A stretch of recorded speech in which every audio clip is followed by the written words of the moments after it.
নমস্কার বন্ধুরা, আমার নতুন একটা ভিডিও তোমাদের সবাইকে জানাই স্বাগত। তো বন্ধুরা, তোমরা যারা এতদিন আমার ভিডিও দেখো অনেকেই জেনে গেছো যে বাইরের জিনিস আমরা কিন্তু খাই না, খুব একটা খাই না, তো ঘরেতেই খাই। তো ছেলে এখন বলছে মা একটু চিকেন বিরিয়ানি করে দেওয়া যাবে। তো ছেলে যেকালে বলেছে নিশ্চয়ই করে দেওয়া যাবে, কেন যাবে না। তো যেহেতু চিকেন বিরিয়ানি করব, তো সেহেতু তোমাদের সঙ্গেও একটু শেয়ার করি।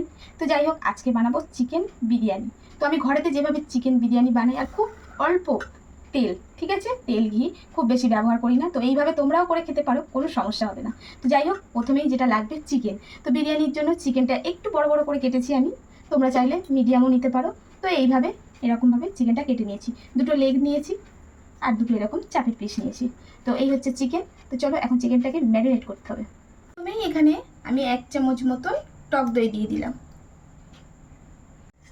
এখন এখানে আদা রসুন বাটা আছে, তো 2 টেবিল চামচের মতন আদা রসুন বাটা আছে, সেটাও কিন্তু দিয়ে দিলাম।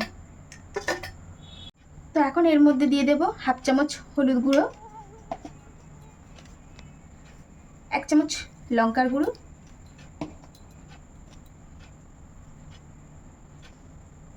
একটু ধনিয়ার গুঁড়ো 1 চামচ,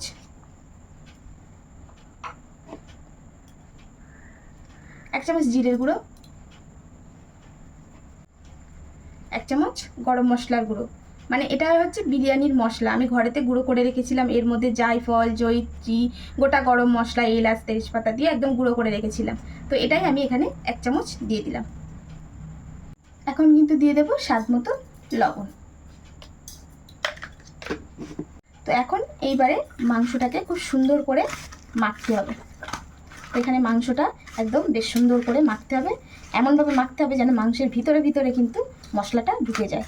তো এখন এইবারে মাংসটাকে বেশ ভালো করে কিন্তু আমি মেখে নিচ্ছি। তো এই যে মাংসটাকে বেশ ভালো করে মেখে নিয়েছি, মশলাগুলো একদম মাংসের গায়ে ভালো করে এইভাবে লাগিয়ে রেখে দিচ্ছি।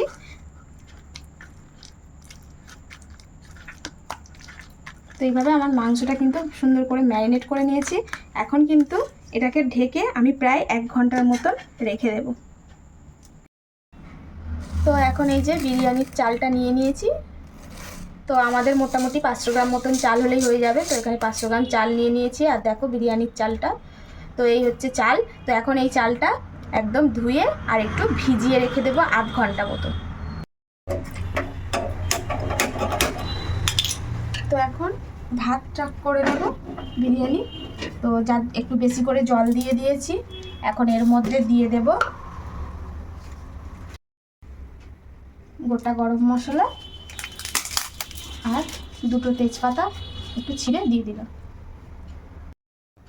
এখন দিয়ে দেব লবণ, আর লবণটা কিন্তু একটু বেশি করে দেবে। তোমরা লবণটা দেওয়ার পর একটু চেক করে নেবে যে জলটা যেন নুন মতন হয়ে যায়, নুনটা ভাব হয়ে যায়।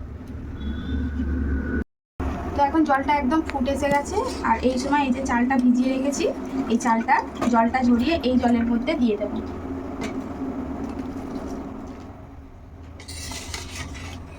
তো যেহেতু চালটা 1/2 ঘন্টা ভিজিয়ে রেখেছিলাম, তাই চালটা কিন্তু একটু নরম হয়ে গেছে। এই সময় একটু হালকা হাতে দিতে হবে যাতে করে না চালটা ভেঙে যায়। এখন এই যে সব চালগুলো এখন দিয়ে দেব। তো ওদিকে ভাতটা হচ্ছে, এখন এদিকে বেরেস্তাটা ভাজতে বসিয়ে দেবো। তো বেরেস্তা ভাজার জন্য আমি কড়ার মধ্যে তেলটা দিয়ে দেব।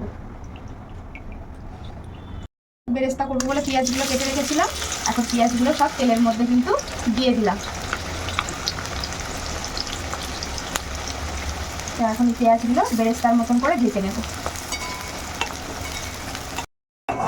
এই তো এখানে বেরেস্তাটা একদম রেডি। আর তোমরা যখন বেরেস্তাটা ভাজবে না, একটু এরকম কালো করে ভাজবে, পরে কিন্তু এই বেরেস্তাটার কালারটা আর একটু মানে ফেড হয়ে যায়। ওই জন্য বেরেস্তা সবসময় ভাজতে হয় একটু কালচে করে।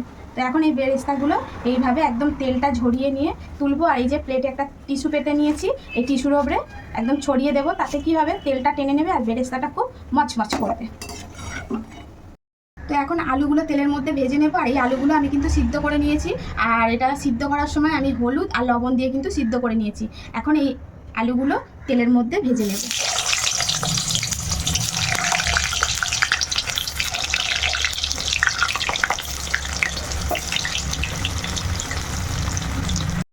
তো আলুটা বেশ ভালো করে ভেজে নিয়েছি, যেহেতু আলুটা সিদ্ধ করা আছে একদম হয়ে গেছে। এখন আলুগুলো সব তুলে ফেলবো। তো এদিকে হচ্ছে ভাতটা কিন্তু আমার হয়ে এসছে, আর এই যে দেখো ভাতটা কিন্তু কেমন করতে হবে বলো তো, মোটামুটি মানে 75 থেকে 80 ভাগ মতন ভাতটাকে সিদ্ধ করে নিতে হবে, পুরো সিদ্ধ করা যাবে না। তো এখানে আমার মোটামুটি 80 ভাগ মতন হয়ে গেছে। এখন এইবারে এটাকে আমি ফ্যান ঝরিয়ে নেব। তো এখন কড়ার মধ্যে অনেকটা তেল ছিল, এখন কমিয়ে নিয়েছি। আর এই যে ম্যারিনেট করা চিকেনটা এখন হচ্ছে এই তেলের মধ্যে দিয়ে চিকেনটা একটু ভাজা ভাজা করে রেডি করবো। যেহেতু চিকেনটা অনেকক্ষণ ধরে ম্যারিনেট করে রেখেছিলাম, নরম হয়ে এসছে। এখন এই চিকেনটা এবারে ভালো করে তেলের মধ্যে ভাজা ভাজা করে রেডি করে দেবো। তো পুরো গ্রেভিটাই এসবে লাগিয়ে দিতে হবে। আর প্রথমে এটাকে গ্যাসটা জোরে রাখতে হবে, রাখার পরে এই চিকেনটাকে কিন্তু একদম উল্টে পাল্টে ভালো করে প্রথমে ভেজে নেব। এরকমভাবে ভালো করে উল্টে পাল্টে সব খুব সুন্দর ম্যারিনেট হয়েছে। তো তোমরাও বন্ধুরা এখন বেশিক্ষণ ধরে ম্যারিনেটটা করার চেষ্টা করবে। তো এখন এই যে চিকেনটা বেশ ভালো করে কষিয়ে নিয়েছি এপিট এপিট করে ভাজা ভাজা করার পরে। আর এই যে মশলা ধোয়া জল খুব বেশি লাগবে না, যেহেতু চিকেন এখনই গলে গেছে। তো এখন এই যে অল্প করে মশলা ধোয়া জলটা এর মধ্যে দিয়ে দিলাম। তো এখন গ্যাসটা একটু আস্তে দিয়ে এটা ঢাকা দিয়ে রেখে দেবো 5 মিনিটের মতো। তো চিকেনটা একদম রেডি। তো এখন এইবারে বিরিয়ানিটা কিন্তু আমি সাজিয়ে নেব। তো প্রথমেই আমি কিন্তু একটা পাত্র নিয়ে নিয়েছি, এর মধ্যে কিন্তু আমি একটু ঘি ঢেলে দেবো। তো এই ঘিটা এখন পুরো পাত্রের গায়ে লাগিয়ে নেব, এইভাবে লাগিয়ে নেব। তো এখন এই যে ঘিটা লাগানো হয়ে গেছে, এখন কিন্তু এর মধ্যে আমি বেশ খানিকটা রাইস ঢেলে দেব। তো এই রাইসটা একটু এরকম করে সমান করে নেব। তো প্রথম লেয়ারে কিন্তু আমি আলুটা দিয়ে দেব।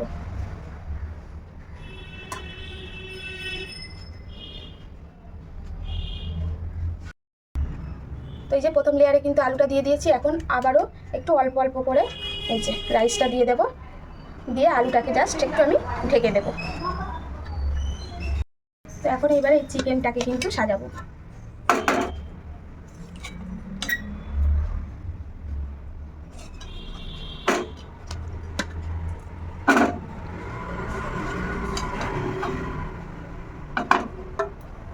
এই গ্রেভিটা এবারে চিকেনের উপর দিয়ে ছড়িয়ে ছড়িয়ে দিয়ে যাবো।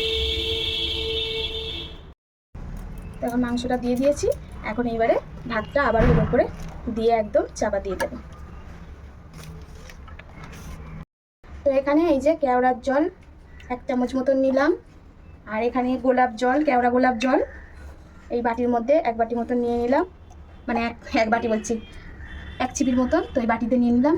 এখন এইটা হচ্ছে মিঠা আতর, তো মিঠা আতরটাও এই বাটির মধ্যে ঢেলে নিচ্ছি। তো এই হচ্ছে ফুড কালার। তো তোমরা চাইলে কেশারও ব্যবহার করতে পারো, আমার কাছে কেশার নেই তাই আমি এই ফুড কালারটা ব্যবহার করি। তো আমি এই ফুড কালারটা দিচ্ছি। তো এই ফুড কালারটাও এর মধ্যে আমি 2 থেকে 3 ড্রপ নিয়ে নেব। তো এখন এটাকে পুরো এটার উপর দিয়ে এইভাবে দিয়ে দেবো ছড়িয়ে ছড়িয়ে। তো এখন উপর থেকে আরেকটু ঘি দিয়ে দেবো অল্প করে। তো এখন এইবারে উপর থেকে এই বেরেস্তাগুলো একদম ছড়িয়ে দেবো।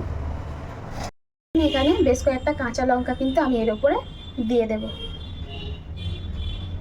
এই চাটুটা এখানটায় বসিয়ে দিচ্ছি, আর গ্যাসটা কিন্তু ফুল আছে। এই চাটুটা 10 মিনিটের মতন একটু গরম করে নেব। তো এখন চাটুটা একদম গরম হয়ে গেছে। তো এখন হচ্ছে বিরিয়ানির এই ডেকচিটা এর উপরে বসিয়ে দেব, দিয়ে একটা ডিশ চাপা দিয়ে দিচ্ছি। আর এটা হাওয়াটা যাতে না একদম বার হয় তখন এটা বসিয়ে দেবো। এখন এটা মিডিয়াম টু লো আঁচে দিয়ে রেখে এটা কিন্তু 10 মিনিটের মতন এরকম রেখে দেবো।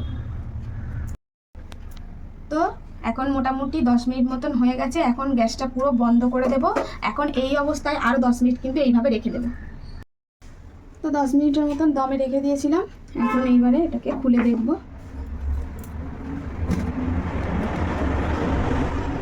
তো দারুণ সুন্দর কিন্তু একদম সেন্ট উঠেছে বন্ধুরা। বাহ, সেন্টটা কিন্তু একদম দুর্দান্ত হয়েছে।